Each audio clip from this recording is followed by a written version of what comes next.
Today is Tuesday 24th ng June. So, law of assumption challenge tayo. Kunwari, ang dami kong pera, mayaman ako. Let's see anong i-increase ng income ko ngayon. I'll give you an update, okay? So, Alright, I'm sorry hindi ako nakapagbigay ng update on July and September. But all I can say, it does work.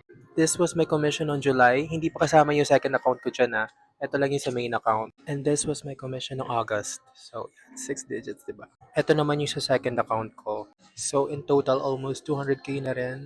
Ayun, it's just a proof that the law of assumption works. You have to act as if para makuha mo siya. And dapat wala ka talagang doubt na makukuha mo siya.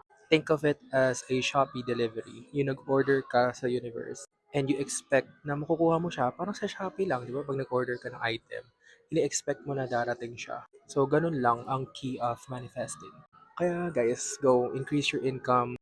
You don't really have to work hard, to be honest. You have to have faith kasi inspired action will follow. Kaya yung mga gagawin mong action sa susunod, mas madali siya. Compared sa hindi mo alam tong knowledge na to, it's like dragging yourself to work. This one, I'm being moved by inspired action. Kaya namamanifest ko yung mga ganyang bagay. Ayun lang guys, share ko lang. Bakit? Sorry if I did a commission reveal. I don't usually do that pero it's just for me to prove a point. Now you can also do it. Just use your head, girl.